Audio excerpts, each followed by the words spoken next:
Hello বন্ধুরা, আসসালামু আলাইকুম। আমি হুমায়ুন কবির। আজ এক্সেলের বেসিক বিষয়গুলো নিয়ে আপনাদের সাথে আলোচনা করব।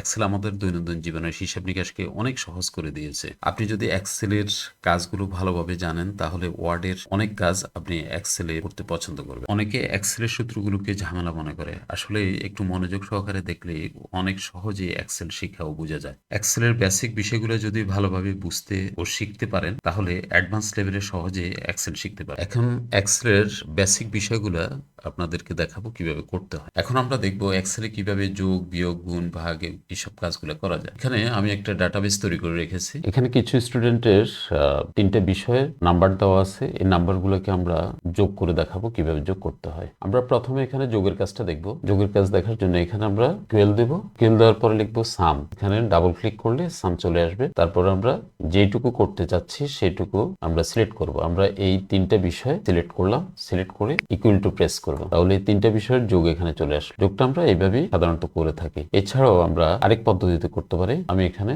এটা ডিলিট করে দিলাম। এখানে আমি প্রথমে ইকুয়াল দিলাম। ইকুয়াল চিহ্ন দেওয়ার পরে এই সেল সিলেক্ট করব, তারপরে যোগ এই সেল সিলেক্ট করব, এরপরে যোগ এই সেল সিলেক্ট করব, এরপরে এন্টার দেব। এন্টার প্রেস করার পরে যোগটা চলে আসবে। এখন এই যোগটা করার পরে আমি যদি এখানে এই সেলটা সিলেক্ট করে এই কার্সার পয়েন্টটাকে নিচের দিকে যদি আনি, এখানে একটা প্লাস চিহ্ন দেখাবে। এই প্লাস চিহ্ন আসার পরে এখানে মাউসের লেফট বাটন ডাবল ক্লিক করব। মাউসের লেফট বাটন ডাবল ক্লিক করলে অটো যোগগুলা চলে আসবে। এভাবে আমরা যোগের কাজ করতে পারি। এছাড়াও এই যোগের কাজটা অটোমেটিক ভাবে করা যায়। সেটা কিভাবে করতে হয় সেটা দেখাবো। সেটা দেখানোর জন্য আমি এটা ডিলিট করে দিলাম। এটুকু আমরা যোগ করতে চাই, যেটুকু আমরা যোগ করতে চাই, যেমন আমরা এখানে এদিকে যোগ করতে চাই, আবার নিচেও যোগ করতে চাই, এই দুই দিকে যোগ করতে চাই। এই দুই দিকের যোগটা কিভাবে করব, এটা করার জন্য আমরা পুরোটা সিলেক্ট করব। সিলেক্ট করে কিবোর্ডের অল্টার ইকুয়াল টু প্রেস করব।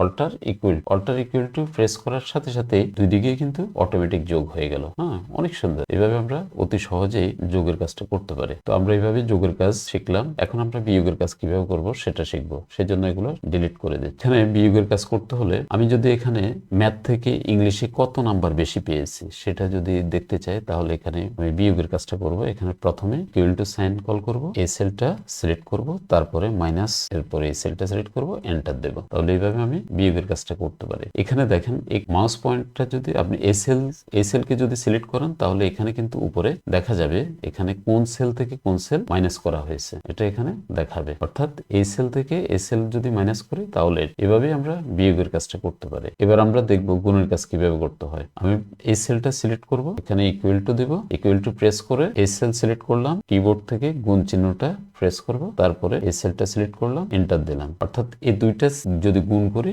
তাহলে এখানে এটা হবে। যদি এখানে আমি এটা ক্লিক করি এই সেল সিলেক্ট করি, তাহলে এখানে উপরে দেখাচ্ছে কোন সেলের সাথে কোন সেল গুণ হয়েছে। এভাবে আমরা গুণের কাজটা করতে পারি। এবার আমরা দেখাবো ভাগের কাজটা কিভাবে করতে পারি। আচ্ছা, ভাগের কাজটা আমি এই সেলে দেখাচ্ছি। এটাতে যদি 2 লিখি, আমি যদি এই 84 2 দ্বারা ভাগ করতে চাই তাহলে এখানে কিভাবে করব, ইকুয়াল টু সাইন কে কল করব, এসএল সিলেক্ট করব, এরপরে কিবোর্ড থেকে ভাগ চিহ্ন প্রেস করব, তারপরে এসএল সিলেক্ট করব, এন্টার দেব। 84 যদি 2 দিয়ে ভাগ করি 42 হবে। এভাবে আমরা ভাগের কাজটা করতে পারি। তার আমরা যোগ, বিয়োগ, গুণ, ভাগ এগুলো শিখলাম কিভাবে করতে হয়। এবার আমরা দেখব ম্যাক্সিমাম। এখানে 3টা সাবজেক্টের মধ্যে বাংলার কথা ধরি, বাংলাতে সবচেয়ে বেশি নাম্বার কে পেয়েছে সেটা কিভাবে বের করব। এটা বের করতে গেলে আমি নিচে এখানে দেখাচ্ছি। এখানে প্রথমে আমরা ইকুয়াল টু প্রেস করব, তারপরে লিখবো ম্যাক্সিমাম। ম্যাক্স লেখার সাথে সাথে এখানে আসলো, এখান থেকে এটাকে আমরা ডাবল ক্লিক করব। ডাবল ক্লিক করে আমরা কতটুকুর মধ্যে ম্যাক্সিমামটা বের করব সেটা সিলেক্ট করব, এইটুকুর মধ্যে। তারপরে আমরা এন্টার প্রেস করব। এন্টার প্রেস করলে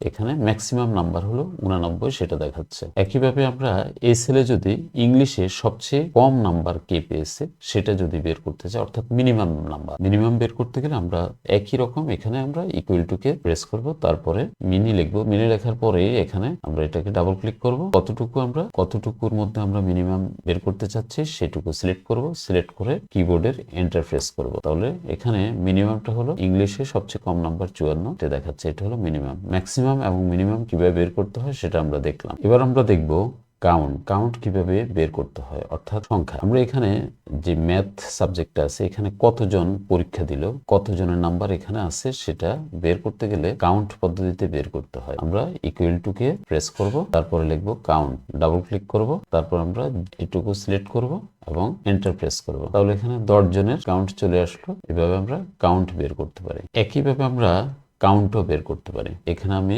কাউন্টটা বের করব। কাউন্টটা বের করতে গেলে কিভাবে করতে হয় দেখুন, ইকুয়াল টু সাইনকে কল করলাম, তারপর লিখবো কাউন্টটা লেখার পরে এটুকু সিলেক্ট করলাম, সিলেক্ট করে এন্টার প্রেস করব। এখন দেখেন কাউন্ট এবং কাউন্টটা একই, তাহলে দুটোর মধ্যে পার্থক্য কি? পার্থক্যটা হলো দেখেন কি, যদি আমি এখানে 75টা এখানে আমি কোনো টেক্সট লিখি, তাহলে কি হয়, কাউন্টটা কিন্তু চেঞ্জ হয়ে যায়। এখানে কাউন্ট শুধু সংখ্যাকে কাউন্ট করবে, কোনো টেক্সটকে কাউন্ট করবে না। কিন্তু আমি যদি এখানেও আমি টেক্সট লিখি, তাহলে দেখেন এখানে কিন্তু 10 পরিবর্তন হলো না, 10 থেকে গেল। এর কারণটা হলো কাউন্টটা কিন্তু টেক্সট কাউন্ট করে, আর শুধু কাউন্টের ক্ষেত্রে টেক্সট কাউন্ট করবে না, শুধু সংখ্যাকে কাউন্ট করবে। কাউন্টটা এবং কাউন্টের মধ্যে পার্থক্য এটাই। আমরা এবার দেখবো সিরিয়াল নাম্বার কিভাবে লেখা হয়। আমরা সাধারণত দেখি এভাবে আমরা সিরিয়াল নাম্বার লিখে থাকি। সিরিয়াল নাম্বার লেখার আরো সহজ নিয়ম আছে, এটাও নিয়ম, কিন্তু আরো সহজ নিয়ম হলো আপনি 1 2 এই দুটা সিলেক্ট করবেন, সিলেক্ট করে যদি নিচের দিকে টান দেন, আপনার যতটুকু প্রয়োজন ততটুকু আপনি এভাবে সিরিয়াল নাম্বার লিখে নিতে পারেন। এই সিরিয়াল নাম্বারের ক্ষেত্রে আপনি যদি মনে করেন যে 1 2 না, আপনার পার্থক্য হবে দুটা সংখ্যার মধ্যে 2, 1 এর পরে 3 চাচ্ছেন, আপনি এভাবে সিরিয়াল নাম্বার লিখতে চাচ্ছেন, তাহলে এই দুটো আপনি সিলেক্ট করবেন এবং এভাবে নিচের দিকে যতটুকু প্রয়োজন টেনে নেবেন। টেনে নিলে আপনার ওইভাবে সিরিয়াল নাম্বার আসবে। আপনি শুরু করতে চাচ্ছেন 2 দিয়ে, আবার এরপরে 4, এভাবে যদি সিরিয়াল নাম্বার চাচ্ছেন তাও আপনি এভাবে সিলেক্ট করে টেনে দিবেন, আপনার সিরিয়াল নাম্বার এভাবে হয়ে যাবে। আপনি যেভাবে সিরিয়াল নাম্বার চান সেভাবে তৈরি করে নিতে পারবেন। ওকে, আমরা এবার চাচ্ছি ডে কিভাবে সিরিয়ালি লেখা যায়। আমি যদি সপ্তাহের প্রথম দিন স্যাটারডে, আমি স্যাটারডে লিখলাম, এরপরে যদি আপনি এটাকে এদিকে টেনে নেন, এভাবে আপনি স্যাটারডে থেকে ফ্রাইডে পর্যন্ত লিখতে চলে আসবে। আর যদি নিচের দিকে চান, নিচের দিকে এভাবে টেনে নিলে নিচের দিকেও চলে আসবে। অর্থাৎ আপনি যেভাবে চান সেভাবে করতে পারেন। এভাবে ডে লেখা যায়, এভাবে আপনি সিরিয়ালি ডে লিখতে পারবেন। আপনি যদি ইয়ার লিখতে চান, ইয়ারও এভাবে সিরিয়ালি লিখতে পারেন। আমি 2001 লিখলাম, এরপরে 2002 সিলেক্ট করব দুটা, তারপরে নিচের দিকে টেনে দিলে সালটা এভাবে লেখা যায়। তাহলে এইভাবে আমরা সিরিয়াল নাম্বার, ডে, মান্থ সবকিছু লিখতে পারি। আমি মান্থও লিখতে পারি, যেমন মান্থ প্রথম মাস লিখলাম, প্রথম মাস লিখে আপনি এরপরে এভাবে মাউসের পয়েন্টটা এই প্লাস যেখানে আসে প্লাসের উপরে ধরে নিচের দিকে টেনে দেবেন, তাহলে হয়ে যাবে। অথবা আপনি পাশের দিকেও চাইলে টানলে পাশের দিকেও হবে, যেভাবে যেদিকে প্রয়োজন সেদিকে এভাবে টেনে আপনি মাসের নামগুলো অটোমেটিক লিখতে পারেন। আচ্ছা, এখানে আমরা মিনিমাম ম্যাক্সিমাম সবকিছু শিখলাম, কিন্তু একটা জিনিস বাদ পড়ে গেল, সেটা হলো অ্যাভারেজ। অ্যাভারেজটা কিভাবে শিখবেন? অ্যাভারেজ হলো আপনি এখানে বাংলাতে অ্যাভারেজে কত নাম্বার পেয়েছে সেটা যদি দেখতে চান, সেটা বের করার জন্য আপনাকে ইকুয়াল সাইন প্রেস করতে হবে, তারপরে লিখবেন অ্যাভারেজ। অ্যাভারেজে ডাবল ক্লিক করবেন, ডাবল ক্লিক করার পরে এটুকু আপনি সিলেক্ট করবেন, এন্টার প্রেস করবেন, অ্যাভারেজে কত সেটা চলে আসছে, যেখানে অ্যাভারেজে হলো। তাহলে আমরা অ্যাভারেজ, ম্যাক্সিমাম, মিনিমাম সবকিছুই দেখলাম কিভাবে করতে হয়। সাধারণত আমাদের এক্সেলের বেসিক পর্যায়ে হিসাব নিকাশের জন্য এই কাজগুলো অতি জরুরি, এগুলো শিখতে হয়। এখন আপনাদের আরেকটা বিষয় দেখাবো। আপনি এখানে যে যোগফল আনতে চাচ্ছেন সেটা এভাবে যদি সিলেক্ট করেন, যেটুকু সিলেক্ট করবেন এটুকু কিন্তু আপনার নিচে এখানে সাম দেখাবে, কাউন্ট দেখাবে, অ্যাভারেজ দেখাবে। এখানে 3টে জিনিস দেখাবে। আপনি যেটুকু সিলেক্ট করবেন ওইটুকুতে এখানে নিচে কিন্তু 3টে জিনিস দেখাবে, একটা সাম, একটা কাউন্ট এবং আরেকটা হলো অ্যাভারেজ। এভাবে আপনি এখান থেকে সিলেক্ট করে নিচে দেখে নিতে পারেন। এখানে লেখার সেলগুলোতে আমি বর্ডার দিয়ে দিচ্ছি, এখান থেকে অল বর্ডার দিয়ে দেব, অল বর্ডার দিয়ে দিলাম। অল বর্ডার দেওয়ার পরে আমার এখানে দেখা যাচ্ছে যে এই সেলগুলো কিন্তু লেখাগুলো কিন্তু সেলের বাইরে চলে যাচ্ছে। লেখাগুলো কিন্তু এখন দেখতে সুন্দর দেখাচ্ছে না। এখানে লেখাগুলোকে সুন্দর দেখানোর জন্য আমি র এবং কলাম ফিট করে নিতে পারি। যেমন এখানে র যদি এমন থাকে, কোনোটা এইভাবে বড়, কোনোটা ছোট, এরকম এলোমেলো থাকে, তাহলে এই ধরনের র কলামকে কিভাবে ফিট করতে হয় সেটা দেখা। তো আমি প্রথমে উপর থেকে এই কলামগুলোকে সিলেক্ট করলাম, সিলেক্ট করে এখানে এরকম প্লাস চিহ্ন আসে, যেখানে এরকম যে কোনো একটা কলামে গিয়ে আমি ডাবল ক্লিক করব। ডাবল ক্লিক করলে অটো কিন্তু যতটুকু জায়গার দরকার ততটুকু কলাম জায়গা নিয়ে নেয়। হ্যাঁ, লেখা যতটুকু, আমার টেক্সট যতটুকু ততটুকুই জায়গা নিয়ে নেবে কলাম। এখন আমি র দেখাবো। র এর ক্ষেত্রে কিভাবে এটা করতে হয়। র এর ক্ষেত্রে যদি আমি এভাবে সিলেক্ট করব, এ পাশ থেকে এভাবে সিলেক্ট করে যে কোনো একটা রর মাঝখানে যেখানে প্লাস চিহ্ন আসে সেখানে যদি ডাবল ক্লিক করে, তাহলে সে অটো ফিট করে নিচ্ছে। যেটুকু প্রয়োজন সেটুকুই। এখন দেখেন দেখতে কত সুন্দর। তাহলে এইভাবে র এবং কলামকে ফিট করে নিতে হয়। আর যদি আপনি চাচ্ছেন যে একটা রকে শুধু বা একটা কলামকে আপনি ফিট করবেন, সেটা ধরেন একটা এভাবে আছে, আর সেটা যদি আপনি যতটুকু প্রয়োজন ততটুকু আনতে চান, তাহলে এর উপরে ওই কলামটাকে শুধু সিলেক্ট করবেন এবং এভাবে মাউস পয়েন্টে এনে, মাউসের কার্সার পয়েন্টে এনে এখানে ডাবল ক্লিক করবেন। ডাবল ক্লিক করলে সেটা হয়ে যাবে। অথবা যদি এটা এমন থাকে, এদিকে এরকম থাকে, তাও যদি আপনি এখানে উপর থেকে এটা সিলেক্ট করে ডাবল ক্লিক করেন, হ্যাঁ, অটো ফিট হয়ে যাবে। এভাবে র কেও করা যায়, কলামকে করা যায়। কলাম এবং র ইনসার্ট, কলাম এবং র কিভাবে ইনসার্ট করা যায়? আমরা একটা কলাম যদি বাড়াতে চাই, এখানে যদি আরেকটা কলাম বাড়াতে চাই, কিভাবে কলাম বাড়াবো? ইনসার্টে গিয়ে ইনসার্ট কলাম দেব, ইনসার্ট কলাম ক্লিক করলে এখানে একটা কলাম তৈরি হলো। আবার যদি র করতে চাই, তাহলে এদিকে আমরা যেখানে প্রয়োজন সেখানে আমরা মাউস পয়েন্টার রাখবো, পয়েন্টার রেখে আমরা ইনসার্টে যাব, ইনসার্টে গিয়ে ইনসার্ট রতে ক্লিক করব, তাহলে আমাদের রটা তৈরি হয়ে গেল। এভাবে র এবং কলাম ইনসার্ট করা যায়। আবার র এবং কলামকে যদি ডিলিট করার প্রয়োজন হয়, এভাবে ডিলিট করা যায়। আপনি যে কলাম ডিলিট করতে চান সেই কলামে মাউস পয়েন্টার রাখবেন, রাখার পরে ডিলিটে যাবেন, ডিলিটে গিয়ে ডিলিট কলাম দিলে ওটা ডিলিট হয়ে যাবে। এটাও, এই কলামটাও ডিলিট করে দিচ্ছি। এখানে মাউসের পয়েন্টার রেখে ডিলিটে যাব, রেখে ডিলিট কলাম, এভাবে ডিলিট করে দেবো। আমি যদি এই রটা ডিলিট করতে চাই, তাহলে এখানে এই রতে আমি মাউস পয়েন্টটা এনে ডিলিটের থেকে ডিলিট শিট র এখানে ক্লিক করবো, এখানে ক্লিক করলে চলে যাবে। এভাবে আমরা কলাম এবং র ইনসার্ট করতে পারি এবং ডিলিট করতে পারি। আমরা ডাটার কোনো অংশ মুভ করতে পারি কিভাবে? ধরুন আমি এই ডাটাটা এখান থেকে অন্য জায়গায় মুভ করে নিয়ে যেতে চাচ্ছি, তাহলে আমি পুরোটা সিলেক্ট করব। সিলেক্ট করার পরে এখানে কর্নারে যদি আপনি এই পয়েন্টটা আনেন, মাউস পয়েন্টটা আনলে এই ধরনের তারকার মতো এরকম একটা চিহ্ন যখন শো করবে, তখন এটা চিহ্ন শো করা অবস্থায় মাউসের লেফট বাটন চেপে ধরে এটাকে আপনি যেদিকে নিয়ে যেতে চাবেন সেদিকে চলে যাবে। হ্যাঁ, আমি এটা এদিকে নিয়ে আসলাম। এভাবে আপনি এক জায়গা থেকে আরেক জায়গায় এটা মুভ করতে পারেন। আবার আমি এই পয়েন্টটা ধরে আবার এখানে টেনে যদি এই জায়গায় নিয়ে যায়, আবার এই জায়গায় চলে আসলো। এইভাবে ডাটার যে কোনো অংশ সিলেক্ট করে এটাকে মুভ করতে পারেন। আমি যদি এইটুকু মুভ করতে চাই, তাহলে এইটুকু সিলেক্ট করব এবং এখানে চেপে ধরে এটাকে এভাবে যে জায়গায় নেব সেই জায়গায় চলে যাবে। আবার এটাকে আমি যদি আগের জায়গায় নিয়ে যেতে চাই, এভাবে আন্ডু করতে পারি। এখানের এই চিহ্নটাকে আন্ডু বলে। হ্যাঁ, এটা দিলে আমার আগের জায়গায় চলে আসবে। এখন আমরা শিখবো কিভাবে টেবল তৈরি করতে হয়। আমরা ইনসার্ট ট্যাব ক্লিক করব, ক্লিক করে আমরা টেবলে যাব। এখানে একটা ডায়লগ বক্স আসবে, কতটুকুর মধ্যে টেবলটা তৈরি করতে চাচ্ছি সেটা সিলেক্ট করব। আমরা এইটুকুর মধ্যে একটা টেবল তৈরি করতে চাচ্ছি, এটুকু সিলেক্ট করলাম, ওকে দিলাম। এইটুকুর মধ্যে এইভাবে একটা টেবল তৈরি হলো। ইনসার্ট টেবল থেকে আমরা এইভাবে একটা টেবল তৈরি করতে পারি। এছাড়াও আপনি আপনার পছন্দ মতো টেবল তৈরি করতে পারেন। আমি এটা আন্ডু দিয়ে দিলাম। এই জন্য আমি হোম ট্যাবে যাব। হোম ট্যাবে গিয়ে আমি এখান থেকে আমার যে লেখাটুকু, এই লেখাটুকু আমি সিলেক্ট করব। সিলেক্ট করে কপি করব, কপি করে এখানে পেস্ট স্পেশালে দিলাম। এখানে দেখুন আমার এই লেখাটা এখানে চলে আসলো, কিন্তু এখানে কোনো একটা টেবল আকারে নেই। এটাকে আমি টেবল আকারে সাজিয়ে নিতে পারবো। আমি প্রথমে এটুকু সিলেক্ট করে এখান থেকে বর্ডার দিব, অল বর্ডার। অল বর্ডার দেওয়ার পরে এখানে এটুকুকে মার্জ করে নেব। এভাবে সিলেক্ট করে আপনি মার্জ এন্ড সেন্টার দিতে পারেন, অথবা আপনি এই তিনটা সিলেক্ট করে মার্জ এন্ড সেন্টারে গিয়ে মার্জ অ্যাক্রস এখানে ক্লিক করবেন, এরপরে সেন্টার করে দেবেন। এভাবে আপনি মার্জ এন্ড সেন্টার করতে পারেন। একাধিক সেলকে কিভাবে মার্জ করতে হয়, এটাই হলো সিস্টেম। আচ্ছা, এখন এটা মার্জ আছে, আমি এটা চাইলে আনমার্জও করতে পারি। আমি এটা সিলেক্ট করে আবার মার্জ এন্ড সেন্টারে ক্লিক করলাম, দেখেন আনমার্জ হয়ে গেল। এখন আমি চাইলে আবার একটা একটা করে করতে পারি। সিলেক্ট করলাম, মার্জ এন্ড সেন্টারে যাব, এইভাবে সিলেক্ট করব, যতটুকু আমার মার্জ করার দরকার এভাবে করব, এভাবে করব। অর্থাৎ আমি চাইলে একসাথে করতে পারি, আবার একটা একটা করে করতে পারি। এভাবে মার্জ এন্ড সেন্টার করব। এগুলোকে সিলেক্ট করে আমি সেন্টারে রাখবো। তারপরে এখানে এটাকে আমরা মার্জ করব, এটুকু মার্জ করব, নেমকে মার্জ করব, মার্জ করব। হ্যাঁ, হয়ে গেল। এখানে টোটালকে এটুকু আমরা মার্জ করে দেবো, মার্জ এন্ড সেন্টার। তো দেখেন একটা টেবল তৈরি হয়ে গেল। এভাবে আপনি আপনার পছন্দ অনুযায়ী আপনি টেবল তৈরি করতে পারেন। এখানে আরেকটা বিষয় দেখাবো আপনাদেরকে, র্যাপ টেক্সট। এটা হলো, কারণ আমি এখানে লিখলাম, আমি এখানে একটা বড় নাম লিখলাম। এই নামটা লেখার পরে এখানে কিন্তু এই সেলে জায়গা হচ্ছে না। আমি চাচ্ছি এই সেলের মধ্যে, এইটুকুর মধ্যেই ওটা 2 লাইন হবে বা একাধিক লাইনে হবে লেখাটা। এটা করার জন্য আপনাকে র্যাপ টেক্সটে ক্লিক করতে হবে। এটা সিলেক্ট করা অবস্থায় র্যাপ টেক্সট সিলেক্ট করবেন, ওটা অটো এভাবে হয়ে যাবে। টেনে এভাবে নিতে পারেন, আর একটু বড় করে নিতে পারেন। এটাকে এদিক থেকে যেন একটু উপরে উঠে দিতে পারেন। র্যাপ টেক্সটের কাজ এভাবে করতে হয়। এখন আমরা শিখবো শর্টের কাজ। এই ডাটা থেকে আমরা জয়নিং ডেটটাকে শর্ট করতে চাচ্ছি, অর্থাৎ এখানে যে আগে যোগদান করছে প্রতিষ্ঠানে তার জয়নিং ডেটটা সবার উপরে থাকবে এবং যে পরে যোগদান করছে তার জয়নিং ডেটটা ক্রমান্বয়ে পরের দিকে থাকবে। এভাবে আমরা অর্থাৎ A to Z অথবা Z to A এভাবে সাজাতে পারি। তো এটা সাজানোর জন্য আমরা এই ডাটাটা যেটুকু আমরা শর্ট করব সেটুকু সিলেক্ট করব। সিলেক্ট করার পরে আমরা হোম ট্যাব থেকে শর্ট করব ওল্ডেস্ট টু নিউয়েস্ট অথবা শর্ট নিউয়েস্ট টু ওল্ডেস্ট, দুইটার একটা আমরা করতে পারি। আমরা প্রথমে একটা করে দেখাচ্ছি।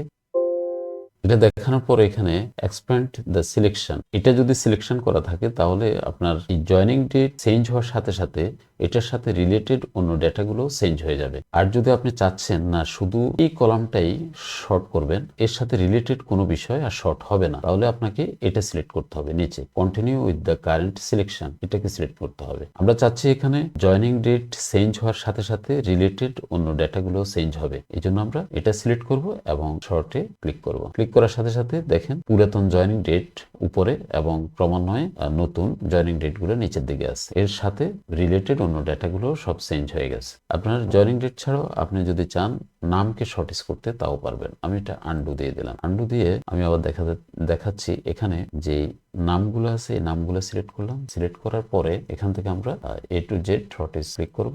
ক্লিক করার পরে একই রকম দেখাচ্ছে, শুধু নাম চেঞ্জ হবে নাকি নামের সাথে সাথে অন্য বিষয়গুলো চেঞ্জ হবে সেটাই দেখাচ্ছে। তো আমরা চাচ্ছি যে এখানে এখন চাচ্ছি যে শুধু আমরা এই কলামের নামগুলোকে শর্টেজ করব, তাহলে আমরা নিচেরটা ক্লিক করব, শর্টে ক্লিক করব। ক্লিক করার সাথে সাথে দেখেন এখানে অন্য কোনো ডেটা চেঞ্জ হয় না, অন্য কোনো কলামের ডেটা চেঞ্জ হয় না, শুধু এই কলামের ডেটাগুলো চেঞ্জ হয়ে গেল।